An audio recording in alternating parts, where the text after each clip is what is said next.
su cuerpo hacia su mano izquierda o hacia su derecha y saluda a la persona que tiene al lado suyo, o da un giro así de 180 grados, amén, y mira ese rostro que nunca quizás lo ha visto, pero es bonito eso, que usted lo haga meter en el ambiente, gloria al Señor, del pueblo de Dios, y dígale, no nomás no lo salude, sino dígale, nos sentimos felices de verte en la casa del Señor, Dios te bendiga. Amén, qué feliz nos hace de verte aquí. Pero mírelo, amén, mira a la persona que tiene al lado suyo. Gloria a Jesús. Aleluya. Porque esto es parte del servicio para el Señor, ¿sabe? No puede marginarse un culto de adoración a Dios y ignorar lo que está pasando alrededor nuestro. Amén. Porque ¿cómo podemos decir que amamos a Dios e ignorar al hermano? Por no irme a lo que dice radicalmente allí la Biblia. ¿Cómo decimos que podemos amar a Dios y aborrecer al hermano que tenemos a nuestro lado? Si alguno dice que ama a Dios al cual no ha visto, ¿cómo puede amar al que está mirando? Aleluya. ¿Verdad que dice eso? El tal es un mentiroso. Entonces dígale a su hermano que tiene al lado suyo, yo te amo en el amor del Señor. Dígaselo. Gloria a Dios. A Dios le complace mucho eso, que se amen los unos a los otros. Gloria a Dios. Porque también allí dice la Biblia que Jehová envía bendición y vida eterna. ¿Sí o no, hermanos? Amén. Salmo 133. Mira cuán bueno y cuán delicioso es habitar los hermanos juntos y en armonía. Amén. Bueno, vamos a la Biblia. Vamos a irnos al Evangelio según San Juan, capítulo número 5. A ver qué nos dice nuestro hermano Juan. Capítulo número 5. Vamos a considerar esos versos que aparecen allí escritos. Amén. Evangelio según San Juan, capítulo número 5, y el título de este mensaje es Estancados.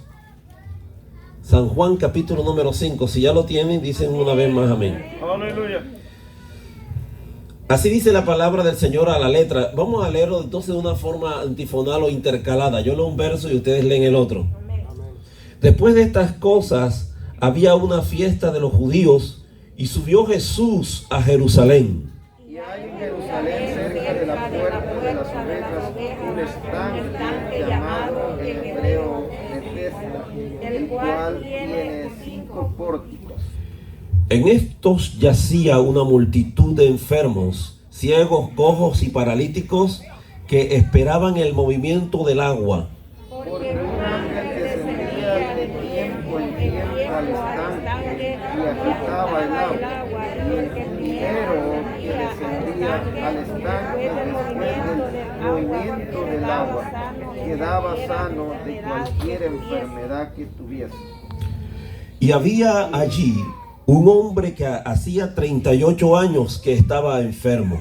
Cuando Jesús lo vio acostado y supo que llevaba ya mucho tiempo, así le dijo, ¿quieres ser sano? Señor, le respondió el enfermo, no tengo quien me meta en el estanque cuando se agita el agua. Y entre tanto que yo voy, otro desciende antes que yo. Jesús le dijo, levántate, toma tu lecho y anda. Todos. Y al instante aquel hombre fue sanado y tomó su lecho y anduvo, y era día de reposo aquel día. Oremos. Querido Jesús, te doy gracias en esta preciosa hora, porque hemos leído tu palabra, la cual es vida eterna. Señor, tú dices que las palabras que yo os he hablado, amén, son espíritu y son vida. Venimos a ti porque reconocemos que sin ti nada podremos hacer. Separados de ti nada podremos hacer. Entiendo mi compromiso, Señor, como un vocero, como un portavoz de tu palabra. Y creo que solo no puedo sacar esta misión adelante. Por eso pido la asistencia del Espíritu Santo para que no solamente pueda traer y refrescar, Señor, esas palabras en mi corazón, en mi mente, que tú has puesto traer a este pueblo, sino también para que tú toques el corazón de los oyentes. Tú eres, oh querido y amado Padre, el que labra los corazones. Y la palabra, Señor, cuando sale de tu boca no retorna vacía, sino que hará y cumplirá el propósito por la cual ha sido enviada. Como la lluvia riega la tierra y hace germinar la preciosa semilla hasta dar el fruto de su preciosa gavilla, así será la palabra que sale de tu boca. Toma, Señor, cada corazón. Mira las vidas que han venido a este lugar. Seguramente, Señor, hay muchas necesidades. Hay personas que vienen cargados, problemados, enfermos, Señor. Hay gente que están aquí quizás con alguna preocupación que embarga sus vidas, porque hay algún familiar seguramente que está recluido, Señor, en un hospital o en su casa. Te pido que tú ministres paz al corazón de cada uno, Señor, y esta palabra pueda reconfortar el corazón de tu pueblo. Llévate, Señor, toda duda y toda incredulidad, y sometemos al hombre fuerte, a los espíritus, a las potestades y gobernadores de los aires que operan, Señor, en este siglo. Ahora mismo quedan sujetos al poder de tu palabra, Señor, y quedan inoperantes para que lo que tenían planeado hacer, Señor, quede ahora deshecho en el nombre de Jesús. Gracias, descansamos en ti, mi Señor, por Cristo, nuestro flamante y Salvador de la gloria. Amén. Y amén. ¿Pueden tomar sus lugares, hermanos? Vamos a compartir entonces el mensaje, como habíamos dicho, estancados. Vivimos entonces, hermanos, en un mundo que está enfermo. Están ahora mismo dando los últimos zarpazos, de los últimos despertores de este planeta, porque hay muchas cosas que se están dando a través de lo que uno mira, de las cosas que se observan. Pero hay un mundo enfermo. Hay cosas que se están dando como cambios de leyes. Pero ustedes pueden corroborarlo con lo que estoy diciendo. Disfuncionalidad, por ejemplo, en las familias.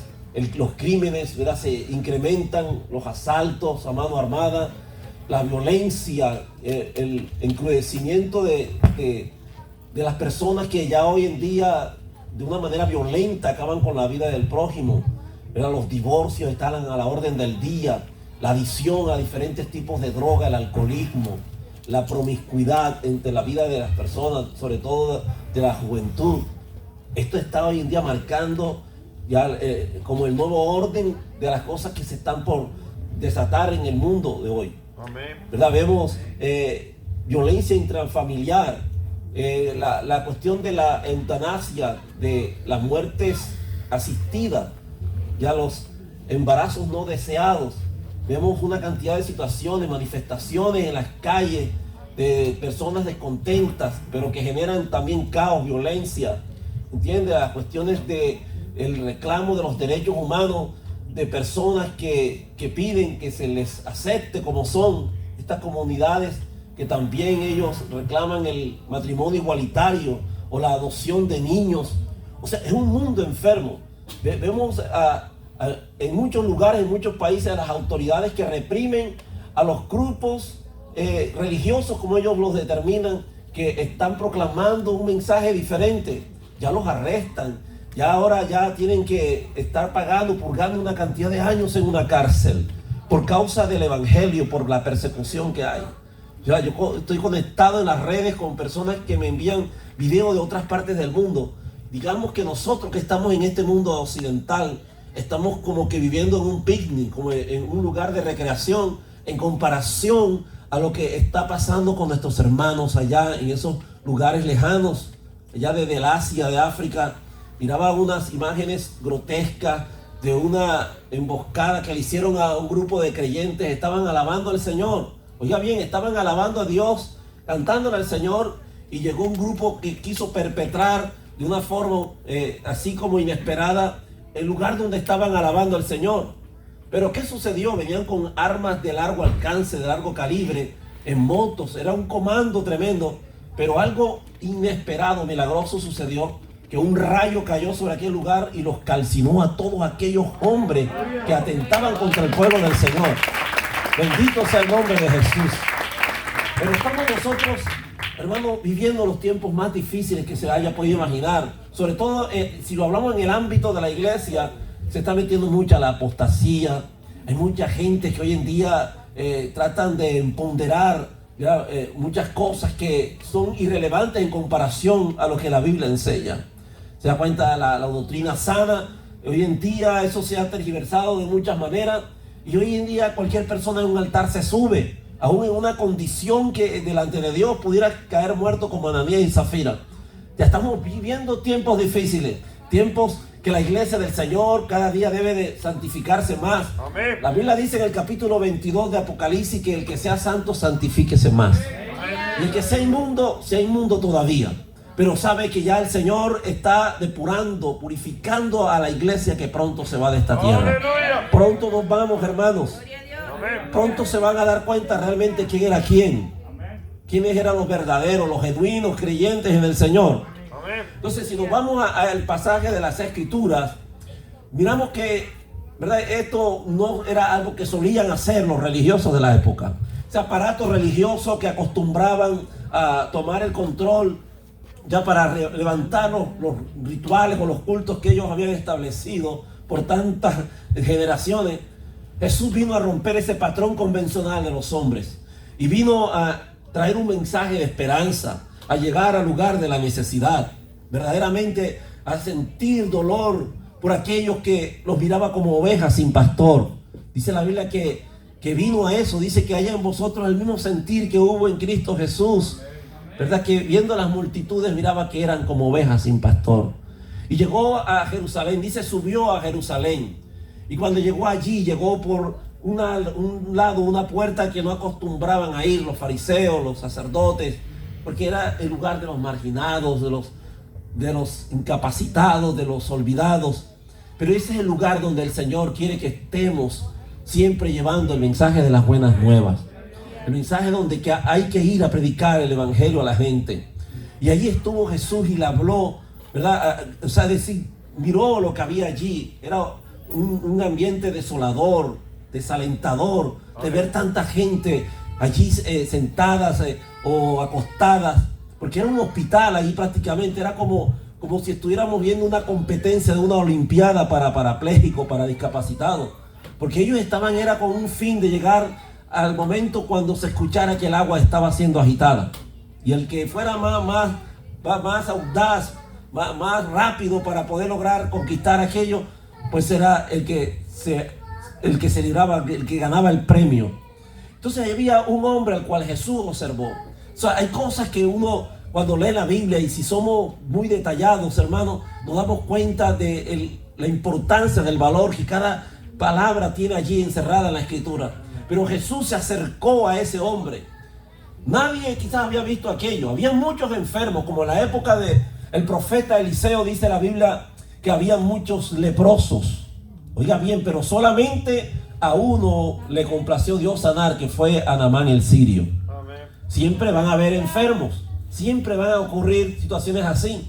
En los tiempos del profeta Elías había muchas mujeres viudas, mucha necesidad, mucha hambre. Pero solamente en el tiempo de Elías a Dios le plació visitar y bendecir a la viuda de Sarepta. Amén. No todas las personas que acuden a una reunión así, a una cruzada, a una campaña con los grandes evangelistas, no ve usted que todos, la mayoría, quizás no obtienen lo que buscan. ¿Qué es lo que hace que exista una diferencia entre el uno y el otro? ¿Se ha puesto usted a pensar eso? ¿Por qué Dios puede mirar a una persona? ¿Por qué? ¿Será que Dios tiene hijos favoritos? ¿Será que tiene Dios hijos predilectos? ¿Por qué a mí no me escucha lo que yo le pido? ¿Por qué no me sana? Tantos años le he pedido a Dios algo. Bueno, Dios dice la Biblia que Él tiene misericordia del que quiere tener misericordia. Amén. Y dice la Biblia que no es del que quiere ni del que corre, sino del que Él tiene misericordia, mis amados hermanos. Pero a todo esto yo también le sumo el hecho que Dios mira es el corazón de las personas. Y algo vio en el hombre que estaba allí, yacía por 38 años, dice la Biblia. Escuche bien esto. 38 años de estar allí, pero seguramente podría tener fácilmente unos 55 años o 60 años. Y de esos 60 años, 38 tenía de estar allí, en el lugar llamado Betesda, el estanque. Betesda significa casa de misericordia. Y en ese lugar, en esos 38 años, mientras estuvo allí, estuvo rodeado de personas de las mismas condiciones que él, enfermos, discapacitados. Quizás algunos que otros a lo mejor fueron sanados y ya no siguieron allí en ese lugar. Pero Jesús, mire usted lo que le voy a decir, cuando ese hombre tenía 8 años, Jesús apenas estaba naciendo. Perdón, cuando ese hombre tenía quizás 8 años de estar allí, Jesús estaba naciendo. O sea, era Jesús como de 8 años, como un niño, un poquito antes del momento cuando se perdió a su madre María, cuando ya aquel hombre estaba en ese estanque. Usted se puede por un momento imaginar esa escena, que si ellos subían a Jerusalén cada año, los padres de Jesús, María y José, pudiera ser que Jesús, siendo un niño de 8 años, pudo haber visto a ese hombre ya todavía un poco más joven en el estanque. ¿Le ha puesto usted imaginación a eso, hermano? Pero cuando llegó el momento de manifestar los días de su ministerio, era Jesús como de 30 años, dice el Evangelio de Lucas, y llegó a ese lugar nuevamente y vio a aquel hombre que ya tenía 38 años de estar allí. Entonces, eso es algo que nos hace a nosotros ponernos en un momento de pensar en que Dios siempre va a tener cuidado de nosotros. ¡Aleluya! Dios nunca va a ver, no es ajeno a nuestro dolor, a nuestras necesidades.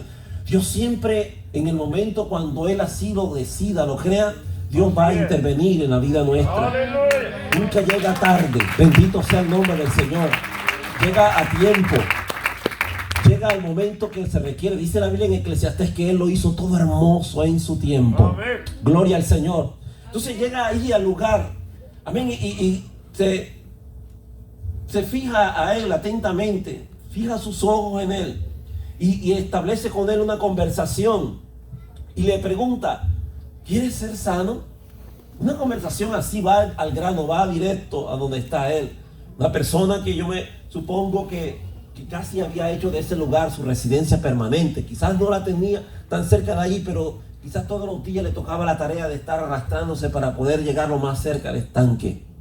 Y allí había una convivencia con todas las personas que acostumbraban a estar. Mira, hermano, la pregunta de Jesús no era una pregunta fuera de lugar, no era una pregunta ociosa. Tírale también mente a esto. La pregunta de Jesús era muy importante, aunque el hombre le responde con algo que no era una respuesta lógica. Eso es una excusa a lo que él respondió. Pero Jesús le hace una pregunta que llega a ver, para que el corazón de él comience a ser tan profundamente escudriñado, un examen introspectivo de la vida de él, porque tenía tanto tiempo de estar ahí. Y a esto es lo que voy, haciendo un análisis, porque hay personas que se han acostumbrado tanto a la vida que han llevado. Por eso Jesús le pregunta: ¿quieres ser sano? Porque ya hay gente que de verdad se acomodaron a la manera como ya acostumbraron a vivir. Se acostumbró al tipo de conversaciones que habían allí constantemente, a los vicios. Hay gente que se acostumbra a llevar la vida así, hermanos, ¿verdad? Una vida toda desordenada, una vida toda llena de vicios, de malos hábitos. Y cuando llega alguien para hablarle de un mensaje nuevo, de que Dios cambia, que Dios transforma, esas personas al momento pueden decir que sí.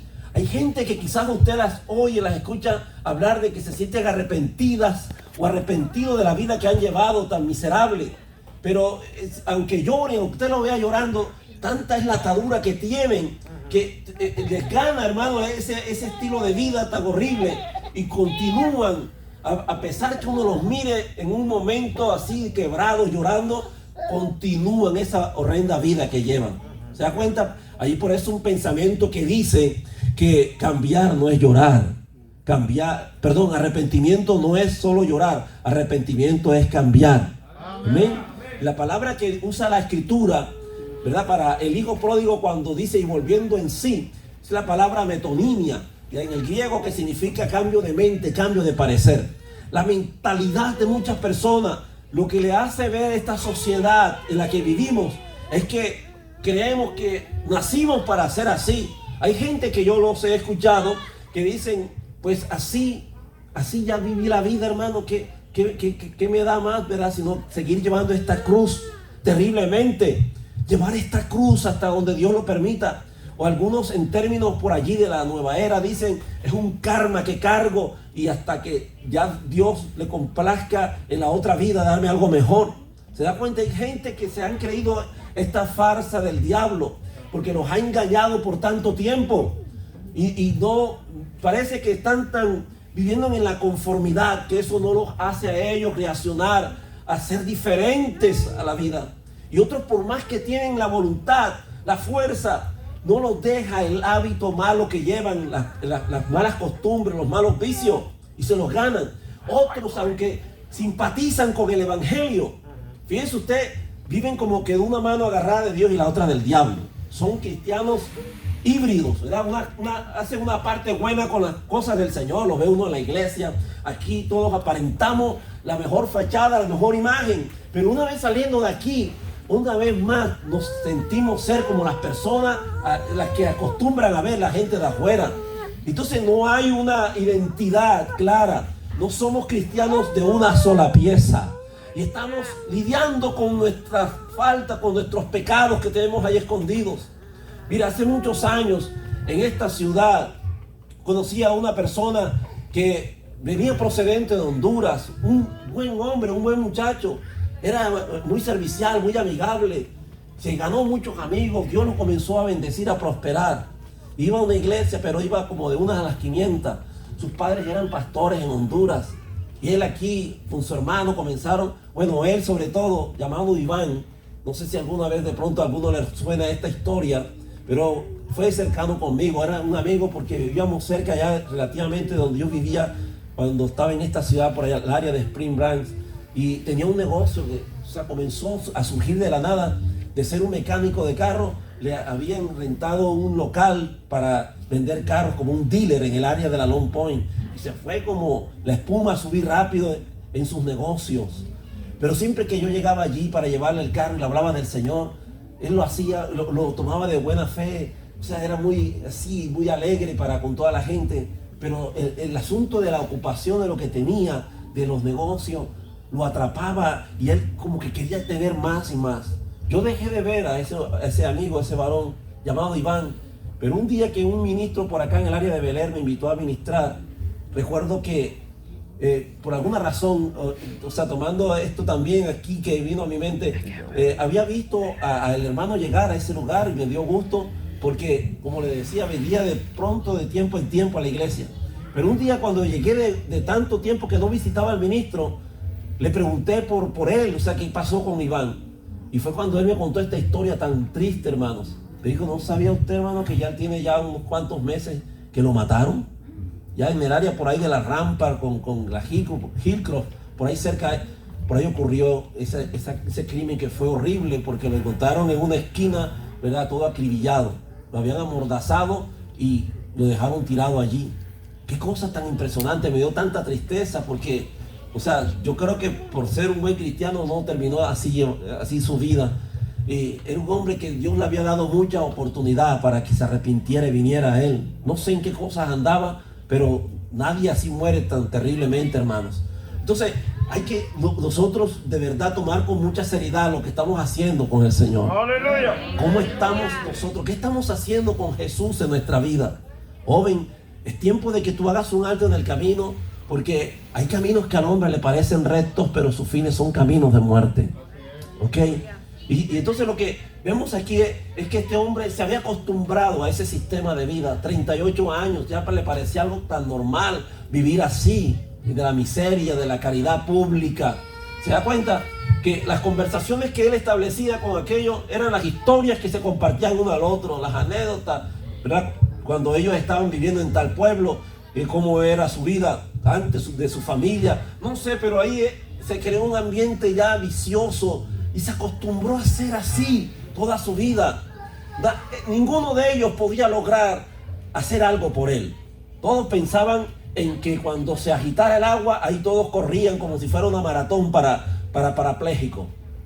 Pero Dios, amén, en su amor infinito, en su misericordia, se acordó de esa persona. Cuando tú crees que ya tú no vales un centavo de dólar, que la gente te rechaza, que ya tú crees que tu vida se acabó, tú piensas que todos te tienen en el mismo concepto, que, o sea, decir, se burlaron de ti, jugaron con tus sentimientos, con tus emociones. Déjame decirte que Cristo sí te ama verdaderamente. No te ama por lo que tú quizás tengas, Él te ama por lo que tú eres.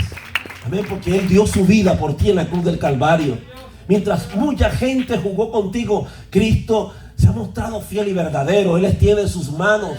Amén. Él toca la puerta de nuestros corazones, mi amigo, en esta preciosa hora, y te invita para que tú te acerques a Él.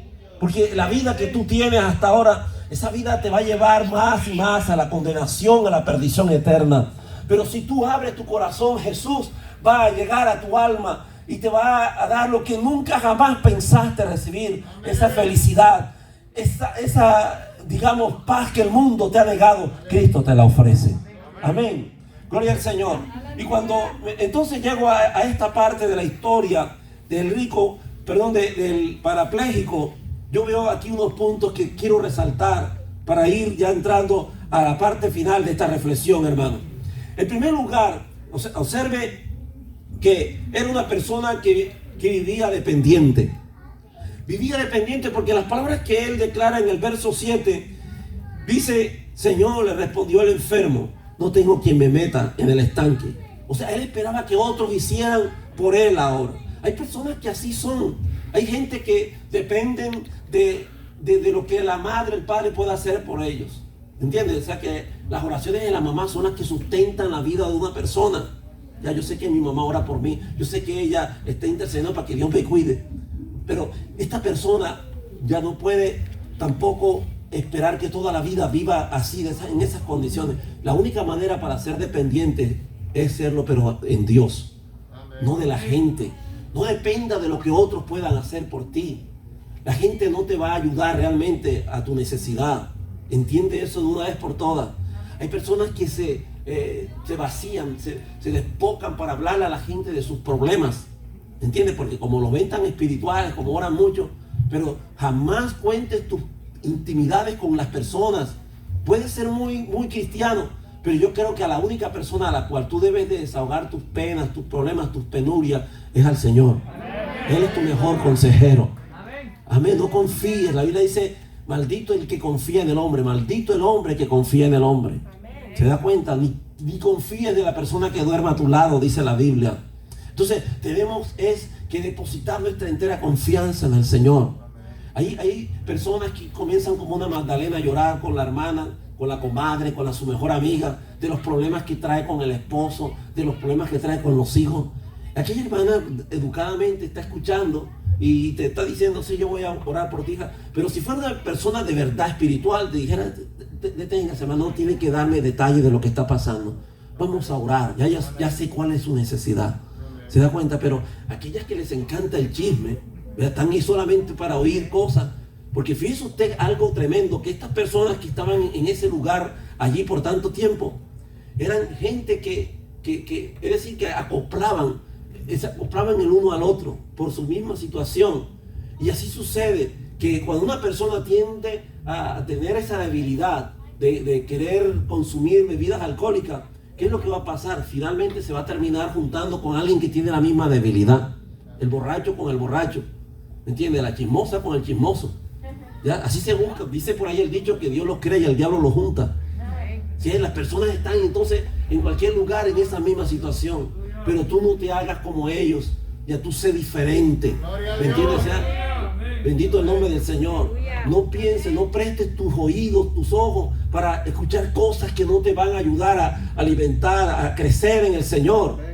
Ya salte de allí. No te va a contribuir eso. Deja de estar estancado en esos ambientes.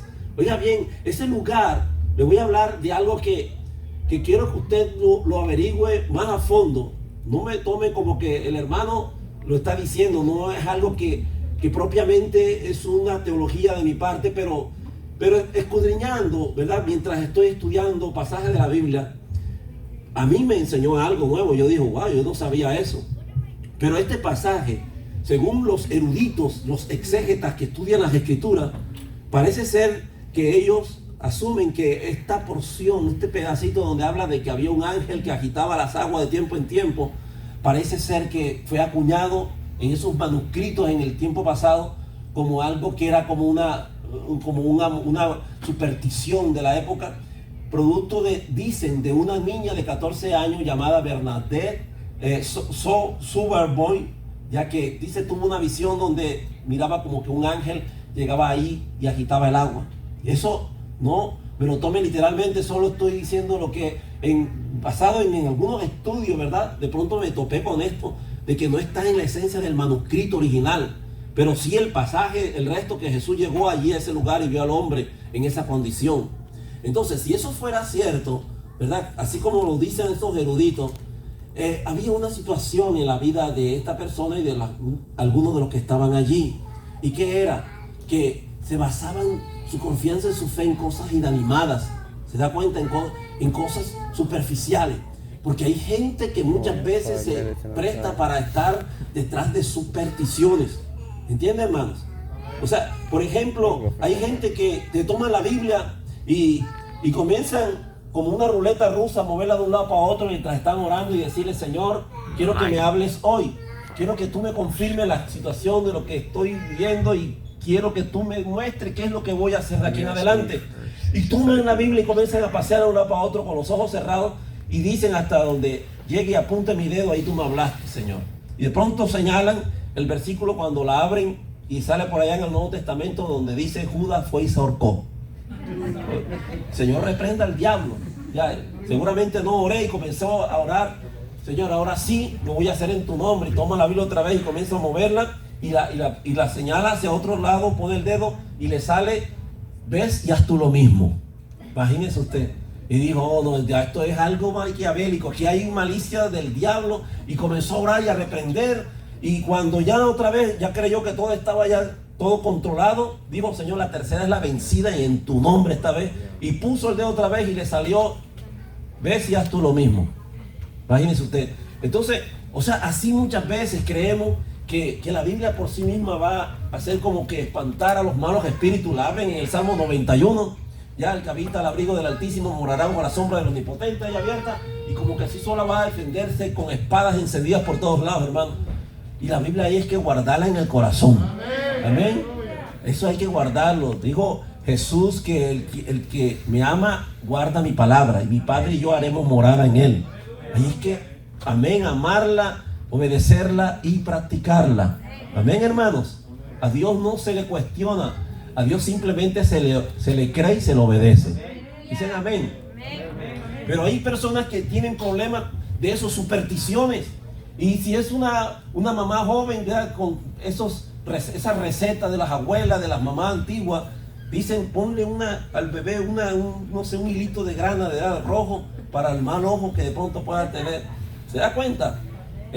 Un parquecito.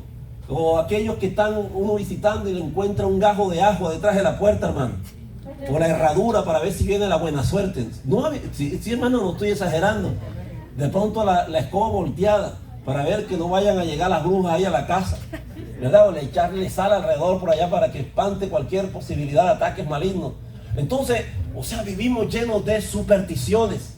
Y como este creyente estaba basado en que en algún momento las aguas se iban a agitar, porque él estaba toda una vida esperando un mover de eso. Y así se la lleva a las personas. Así hay mucha gente que vive en esa condición tan terrible. ¿Entiendes? No aprecian lo que el Señor les está ofreciendo. Es decir, cierran sus oídos a lo que Dios quiere tratar en sus corazones, en sus vidas, con tal de vivir en las tradiciones y en los costumbrismos de este mundo. Entonces este hombre vivía bajo ese tipo de dependencia. No dependa de lo que otros puedan hacer por ti. Mucha gente te puede prometer el cielo, te pueden prometer cosas bonitas, pero créele al Señor. Fíate de Jehová en todos tus caminos, confía en Él y Él hará. A su nombre, hermanos. Gloria a Dios. Era una persona, punto 2, era una persona llena de autojustificación. De autojustificación. De esa forma le hacía evasiva a sus responsabilidades. No tengo recursos, ¿ya? O sea, porque él decía: otros tienen que llegar a mí para que pueda yo llegar allá. O sea, se autojustificaba. Se sentía tan resignado a la condición de vida que tenía, que él podía decir, como otros en estos tiempos: es que yo no me crié con mis padres y por eso soy como soy. Es que como yo nunca fui a una escuela, hermano, por eso, ¿verdad? Es decir, me acostumbré a criarme en las calles como un niño delincuente y a estar consumiendo vicios y drogas. Lo que pasa, hermano, es que yo vivía en un vecindario donde allí en la esquina los amigos consumían droga y me convertí en drogadicto como ellos. No, lo que pasa es que muchas veces nosotros queremos echarle las culpas a otras personas. Queremos achacar que nuestras desgracias, nuestras tragedias se deben a lo que otros han ocasionado en nuestras vidas. Pero cuán lejos de la realidad estamos. Nadie hace perder a nadie. Decía por ahí un pensamiento del mundo hace mucho tiempo que leía, no sé si era Sócrates o Platón, que el hombre nace recto pero la sociedad lo corrompe. Eso es mentira del diablo, ¿entiendes? Dice la Biblia en el libro de Eclesiastés, el hombre nace recto pero se pervierte en sus perversiones. O sea, no es la sociedad, no es la gente, somos nosotros mismos. Usted tiene voluntad, tiene libre albedrío. Amén. Nadie te puede realmente forzar a que tú hagas algo que tú no sientes hacer. La única forma de que alguien puede ser vulnerada en sus derechos, ¿verdad?, de pensar, de libertad en una mujer, es que la lleven a la fuerza para abusarla, para violarla. Eso es una forma ya agresiva y que se ve inclusive en matrimonios, hermanos. Ya esa violencia, ese abuso del hombre físico y emocional hacia la mujer. O sea, estamos nosotros tratando en asuntos muy delicados, pero esto está pasando hasta en las mejores familias cristianas. ¿Me entiendes? Yo no sé si alguna vez lo compartí aquí, pero hace algunos años, saliendo del parqueadero o entrando mientras estacionaba el vehículo para entrar a la iglesia donde me tocaba ministrar, una tarde de un domingo como hoy, recuerdo como si fuera hoy a un joven que lo miraba vacilante para, cerrar el baúl de su carro porque sacaba como un estuche de una guitarra, pero volví y metía la guitarra al baúl, cerraba el baúl, se metía al carro, lo encendía, lo volvía a apagar, volvía a abrir el baúl, sacaba la guitarra. Yo dije, esto no me parece que está bien. Y le dije a mi esposa, ¿verdad? Por favor, mi amor, ¿verdad? Entra. Con los niños estaban muy pequeños y yo voy a ver qué es lo que está pasando con ese joven. Eran como las 4 pasadas, pero el servicio comenzaba a las 5. Entonces cuando yo me acerqué al muchacho, le dije, joven, Dios te bendiga, ¿está todo bien? Y él no me quería hablar, no quería decir una sola palabra. Lo miré así como cabezbajo, molesto, irritado. Y solo, traté de ser lo más discreto, lo más prudente al caso. Y le dije, entiendo, sé que no quieres hablar, pero es bueno que se desahogue uno porque te estás como ahogando con tus penas. Y es bueno que te desahogues. Está pasando algo que, mira, yo soy un predicador, no conozco el lugar, no sé quién eres. Y quizás eso te pueda ayudar a algo. Te puede ayudar en algo. Entonces el muchacho me dijo estas palabras y me quedé como frío, hermano, estupefacto, anonadado. Lo que pasa es que mis padres son oficiales de esta iglesia y ellos durante el servicio entre la dominical al servicio de la hora de la tarde en casa se la pasaron peleando, se decían cuantas cosas, se hablaban malas palabras, se insultaron, pero nunca hubo entre ellos un perdón. No se reconciliaron, vinieron ahora a la iglesia y como si nada a ellos les toca servir al servicio de hoy. ¿Se da cuenta? Y él, cuando estaba con eso, que se quería bajar del carro y todo, le decía, ¿qué hago yo aquí? Me siento como si fuera un hipócrita. ¿Cómo voy a estar metido en un lugar como este cuando no merezco estar aquí? O sea, él era el que se estaba cargando todo el asunto, el problema que se traían sus padres, que estaban como que fuera del alcance, de la visión de poder entender el asunto de lo que es el respeto, la reverencia al altar de Jehová. Entonces el muchacho, cuando me dijo eso, yo la verdad sentí como si estuviese siendo, hermano, oficiado, la saliva la tragaba en seco, no hallaba ni qué decir, porque yo nunca, es decir, pudiese imaginar, no tengo como que esa mente para llegar a un punto de pensar que eso pasaba dentro del contexto de familias cristianas. ¿Se da cuenta? Entonces, de pronto, lo que vino a mi mente fue, y le dije estas palabras, joven, lo único que te puedo decir no puedo desmentir lo que tú me estás diciendo, pero solamente lo único que te puedo decir es que lo que tú estás viendo en tus padres, el reflejo del evangelio que ellos están mostrando, no es el que la Biblia enseña. Ese no es el modelo de un hogar de acuerdo al diseño original de Dios. Amén. Así que ellos están distorsionando realmente lo que significa ser un cristiano. Amén, de lo que es mostrar frutos dignos de arrepentimiento. Amén. Yo no sé cómo sucedió, pero el muchacho al final entró y yo no quise saber ni quién era el papá ni la mamá. La verdad que yo traté de como distraer mi atención porque no éramos muchos los que estábamos apenas entrando, porque me precondicionaba a querer tratar de, hablar ya con conocimiento, con premeditación, con ventaja y alevosía, hermanos. Y eso ya es un asunto que tiene que ver con Dios y ellos. Amén. Entonces, esto que yo les estoy diciendo es una radiografía terrible de que muchos de nosotros, sin saberlo, estamos pasando por este cuadro terrible. Yo estoy hablando en términos genéricos, ¿verdad?, de lo que sucede aún en las iglesias. Mi hermana en carne, que es cristiana, vive en la Florida, me decía, hablando de los temas, de los problemas de los jóvenes en su adolescencia, me decía: Rubén, mira, ellos van a una iglesia tremenda, una iglesia que buscan al Señor en ayuno, en oración y todo. Y los padres de la amiga de mi sobrina son personas oficiales de la iglesia. Y me estaba diciendo mi hermana que mi sobrina tiene una amiga dentro de esa misma iglesia, también como de 16, 17 años. Y le estaba hablando a su amiga, o sea, a mi sobrina, del problema que hay en su casa con sus padres, de cómo se tratan tan tremendamente mal el uno al otro. O sea, se tiran, él la humilla, él la menosprecia, y ella eso todo lo está absorbiendo tremendamente. Y le confesó a mi sobrina, siendo una cristiana, oiga bien, agárrese para que no se caiga, que le han venido en la mente la idea del suicidio. ¿Se da cuenta? Y nosotros los padres pensamos que no estamos afectando la vida de nuestros familiares en nuestra casa. ¿Cómo estamos desenvolviéndonos dentro de nuestro hogar? ¿Cómo estamos reflejando esa vida cristiana? Porque dentro de la iglesia podemos ser buenos, ¿verdad? Buenos para muchas cosas, para predicar, enseñar, para cantar, para ser gente activa, gente de servicio a la obra. Pero ¿cómo estamos ministrando a nuestros hijos este evangelio? Entonces estamos, hermanos, estancados. Vivimos como en una conformidad. Vivimos como, ¿verdad?, con las migajas que otros pueden darnos tremendamente. Punto número 3, era una persona resignada. Dios siempre está haciendo algo aún en el desierto. Era alguien resignado, ya como que estaba pensando de que de esa manera iba a morirse. Para más decirle, son personas que ya tanto, mire, yo he visto personas que los he ministrado en una condición tremenda, así borrachos, tremendamente, hermanos, borrachos, y lloran y lloran y lloran, y comienzan como niños a decir: yo sé que lo que estoy haciendo está mal, y esto y lo otro, y uno cree que de pronto ya eso va a ser un paso tremendo para salir de ese vicio, de esa atadura, y solamente es por un pasaje, pero siguen allí. O sea, ya están ya listos para decidir que así es como se van a terminar yendo.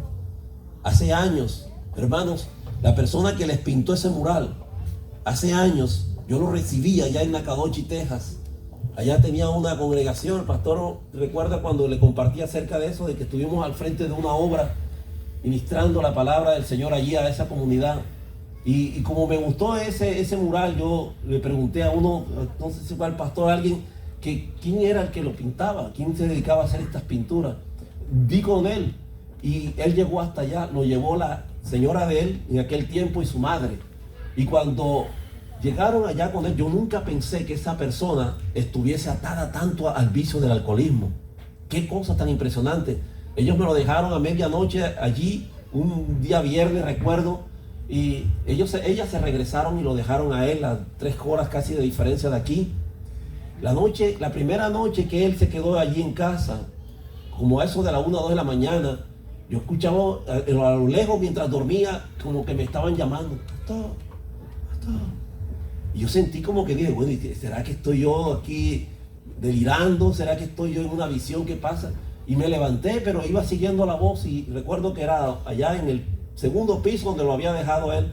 Y cuando lo encontré, estaba la luz encendida, sentado, ¿verdad?, con las piernas cruzadas, recostado a la pared, y lo vi, y de verdad que me causó pavor, ¿verdad?, de ver una persona así con las cuencas de los ojos, que se les miraba así la forma de los ojos, todo desorbitado, todo desgreñado, el color de la piel de él estaba como amarillenta, y estaba como que apagándose poco a poco, y él solo me decía: me estoy muriendo.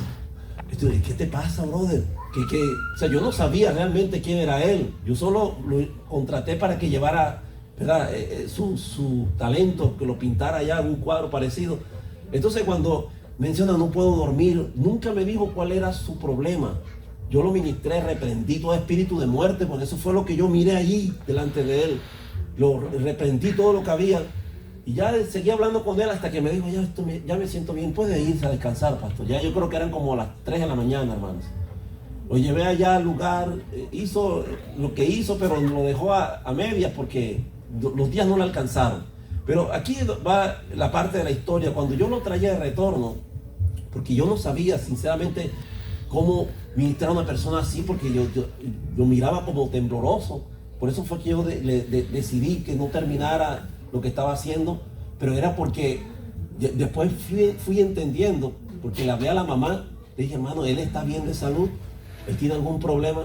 Entonces me dijo, hermano, en realidad yo le agradezco que usted haya tenido paciencia con mi hijo, pero yo quise llevárselo a usted sin que usted dijera, no supiera nada, pero a ver si mi hijo, a través de un siervo como usted, podía él rehabilitarse un poco, porque tiene una adicción fuerte, es un consuetudinario, persona dado al alcoholismo, y ya prácticamente he quemado todos los recursos, hermano.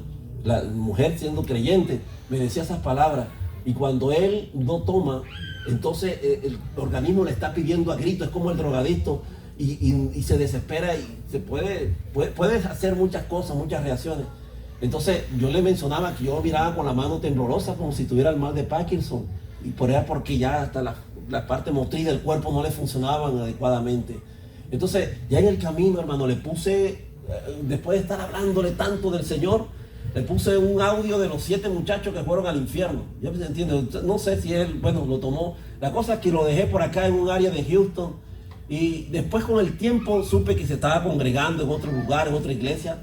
Me invitaron a otro lugar. Yo creo que fue a la iglesia con el pastor Ricardo Grande. Ahí lo vi, creo que la última vez que yo vi a ese varón, hermanos, y después nunca más supe de él hasta que, ¿verdad?, esperando a ver qué noticias nuevas me traían.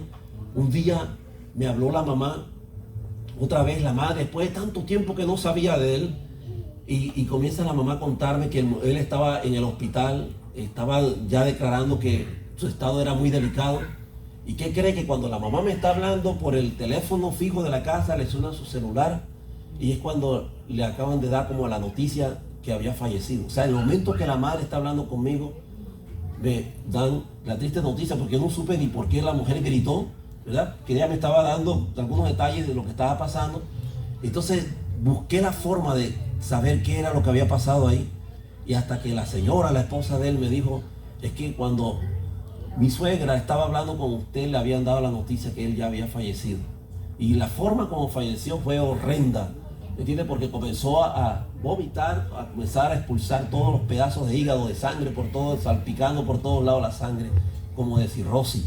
Entonces yo estoy diciendo de que cuando una persona, yo no estoy diciendo si él se perdió, se salvó, pero estoy hablando de la condición cuando nosotros, hermanos, no dejamos que Dios haga la obra. Cuando nos metemos en ese conformismo, cuando creemos que la tenemos hecha, que nos la sabemos toda, que todo está bajo control, que así como yo llevo este cristianismo, yo sé que Dios me ama, Dios me conoce, ustedes me repudian, ustedes me critican, ustedes esto, lo otro, ya desechan los consejos, las oraciones de muchos hermanos que se preocupan, porque muchas veces nos creamos, ¿verdad?, en un ambiente de que creemos que estamos bien delante del Señor, porque así el diablo engaña a muchas personas y se las termina llevando, ¿verdad?, para la perdición eterna. Entonces, ya estoy terminando, hermanos. Entró en un momento de conformismo, en un hombre que creyó que, ¿verdad?, así como él llevaba su camino, su fe, era la persona más correcta.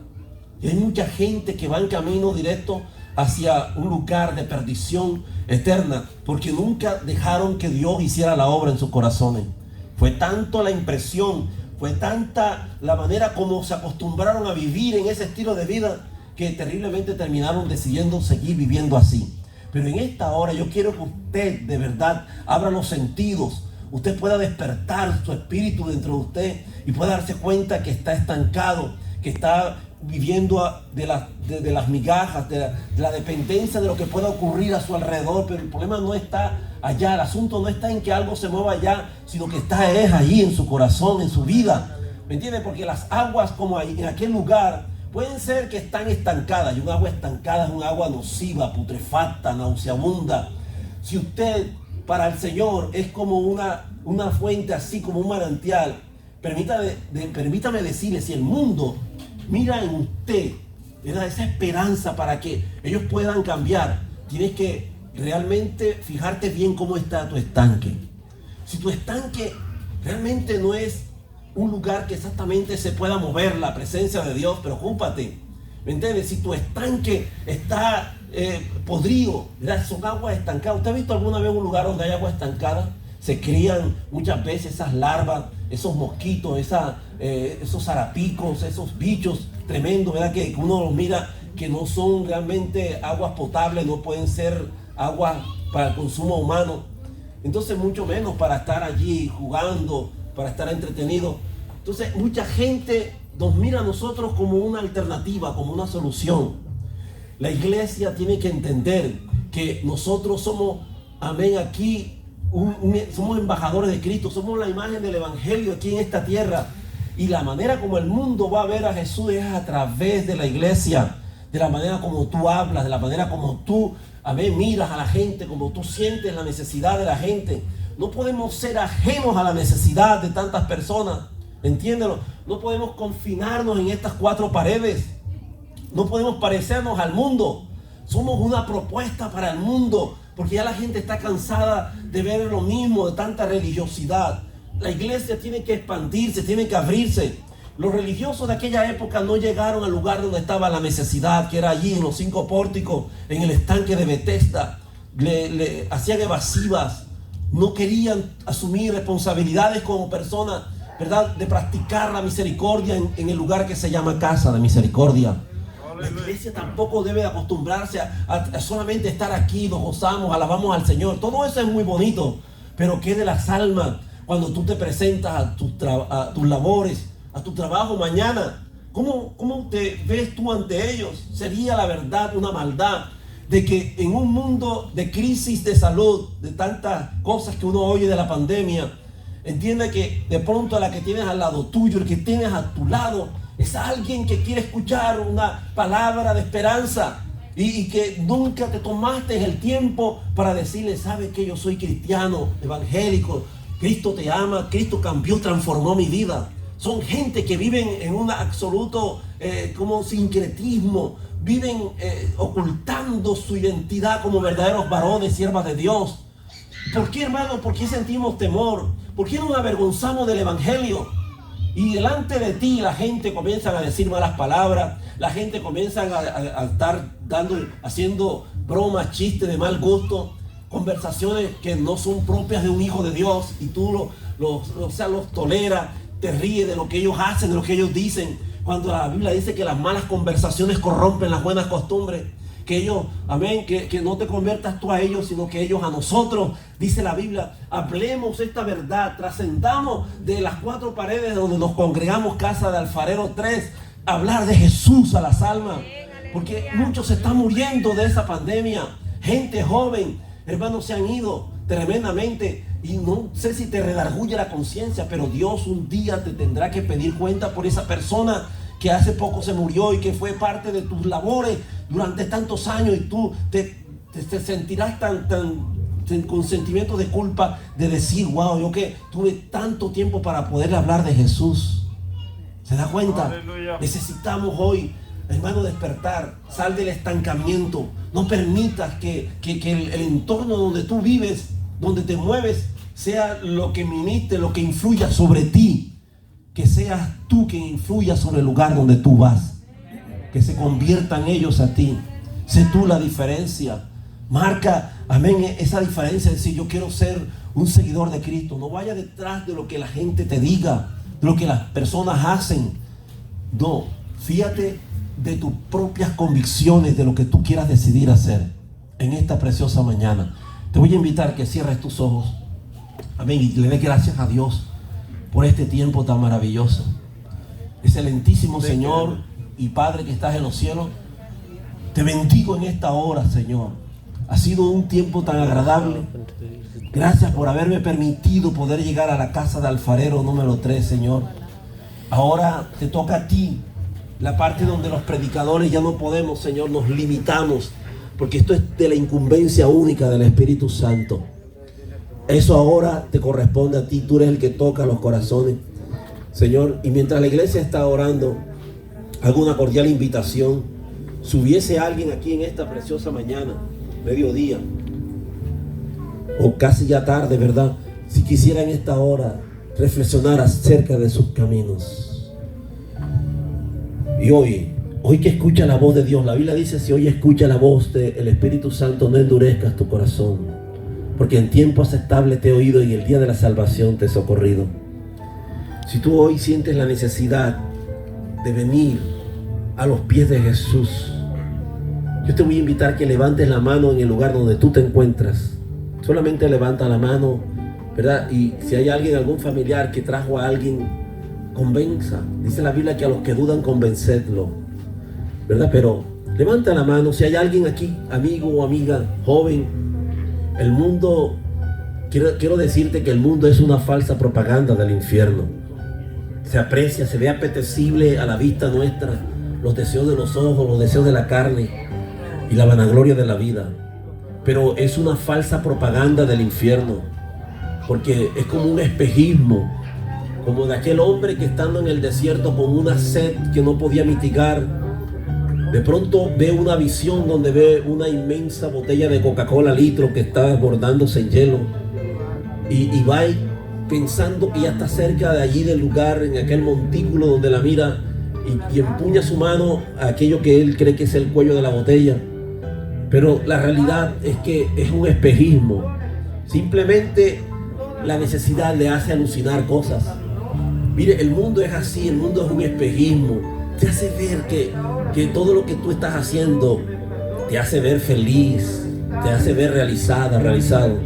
Que la droga, que el alcohol, que los placeres temporales del pecado te hacen sentir como que eso es el boom de lo que cualquier persona quisiera experimentar en la vida, el disfrute, ya que te hace vibrar tu corazón al 100 por 1.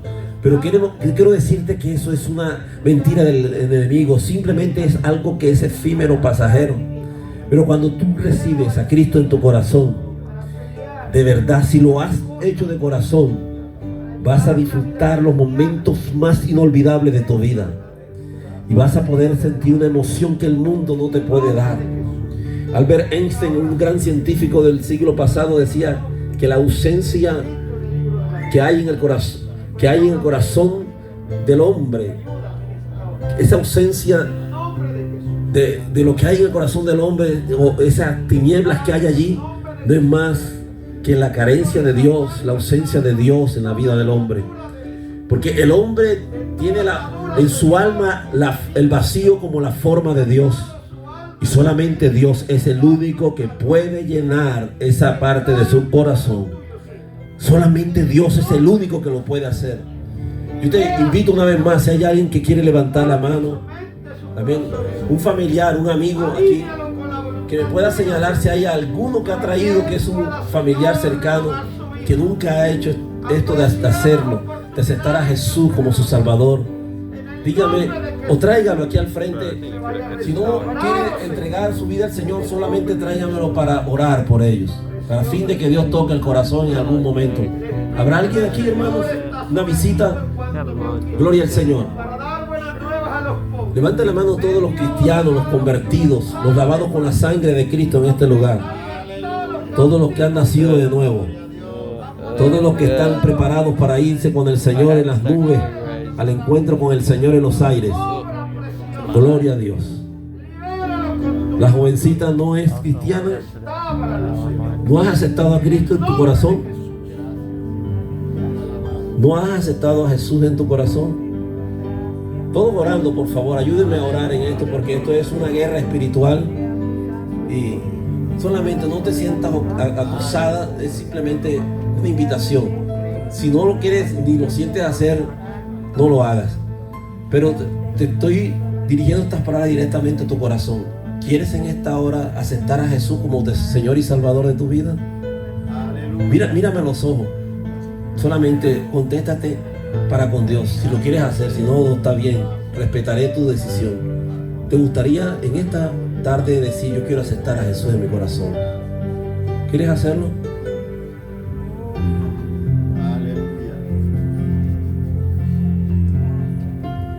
Es así tan sencillo. Di sí o no. Ya, tú tienes esa voluntad que Dios ha puesto en cada corazón, pero no te sientas con esa presión de que tienes que hacerlo, no. Si dices un no, respetamos tu decisión. Pero si